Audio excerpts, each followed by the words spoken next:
Hey guys, it's Ben the Coin Geek at Old Pueblo Coin, and today I have for you kind of a fun open box video from PMG. I got a couple of cool notes back. Some of these earlier Federal Reserve notes are among my favorite for the small size type series because they just visually have something that I find compelling, and it's hard for me to put my finger on it exactly, but I'll tell you the things that I think have the allure for me, and it tends to be when they get this nice dark green seal versus the kind of lime green seal that they had later. I think that's something that has always kind of appealed to me. Secondly, the earlier notes have these really bold images, right? So most famous man in Hollywood, Alexander Hamilton, the portrait on these are just so astounding, so rich and vibrant. And then also on these, I love the earliest ones where for the Federal Reserve Bank, they use the number instead of the letter. Number 8 is St. Louis. And there's the big Ocho. And of course, on the back of these notes, everybody knows what time it is, right? Time to get a car that looks like that. That's what time it is. Kind of wonder what that guy's doing over there, huh? It's kind of sus.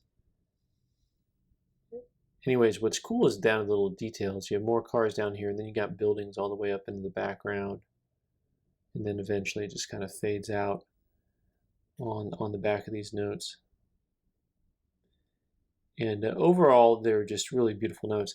Now, these guys will vary from bank to bank. This one, PMG graded a choice uncirculated 63. Really nice looking note, nice centering. Traditionally, banknotes are graded based partially on the centering. So,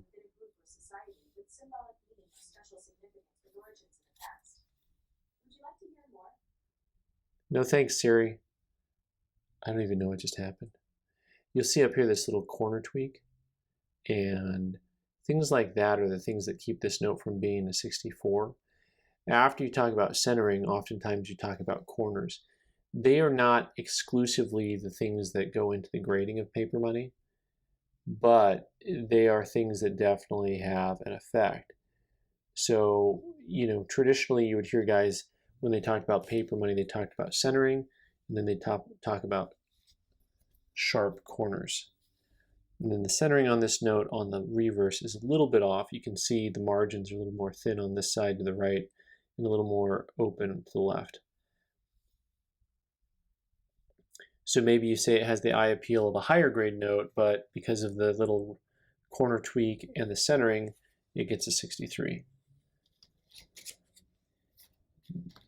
Next up, this is something that's just fun. And this is the type of thing that error collectors really like, this error. So for those of you who had a quick glance, didn't really notice what was going on here, this $10 bill, which is from 1974, also with Alexander Hamilton on it. And now let's look at the comparison here. Which Hamilton portrait looks nicer? Huh? I mean, it's not even close. The richness of it. And then on the reverse of the note, even then you want to look at the design is basically the same. It's just a little bit different, a little updated. But, that's the newer note from the 70s. And then here's the note from the 20s.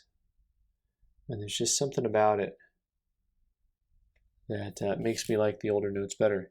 So back to the note at hand, this MS65 note or choice or gem uncirculated 65 has an overprint error, and it's the inversion overprint error. So you'll notice that when I put the note this way, all of a sudden the serial number and the seals are facing the correct direction. So they call that an inverted overprint error. And I'm not sure exactly in 65 what these guys are trading at. I've seen a lot of them trading pretty high numbers. The $500 plus range comes to mind. Finally, well, sort of finally, penultimately, let's use that, shall we? This note So I sent this in for a customer who got it in change and just wanted to have it certified so he could kind of keep it nice and strong. And there's a couple things about this that are kind of funny to me. AU55, and I'm going to show you exactly why here in a second. If I can show you this up close, it's almost harder to see. There's actually a little corner bend right there. And I think, let me see if we can get this right. See, I can see it because I know I've seen it already, but it's actually this dark line that comes up right here. That's where there's a corner bend. And sometimes, if I use my little doohickey right, I don't know if this is gonna, whoa, that's too bright. Too close, too bright. No, this isn't really helping me put the light on it the right way. It's all about angles with light when it comes to grading paper money or coins or currency. Yeah, any of those three different items. But there's just a tiny little corner tweak on this note, and the rest of the notes, a pretty nice looking note. You have also just the tiniest bit of what they'd call like handling right down here. And it's hard to tell because when you get close, all of a sudden you start seeing the design of the note, and then when you see the angles on the design of the note, it'll look like a fold, but it's not a fold. So you almost have to look from a distance and see that, hey, when you get the light right, you can see there's just a little tweak right there. But what was really fascinating to me about this note is some of you saw my pickups that I got at the Tucson Coin Show, and you may remember the number. Is that the funniest thing ever? So as soon as I realized that this $20 bill that was out for grading for my customer and the note that I picked up at the Tucson show had the same serial number, I decided to go ahead and make sure I call my customer and offer him this $1 bill first, because it just seemed like it was meant to be. What can you say? All right, guys, I hope you enjoyed that video. There's some nice little banknotes to look at. Thanks for watching. You can hit the like button and comment down below. Thanks.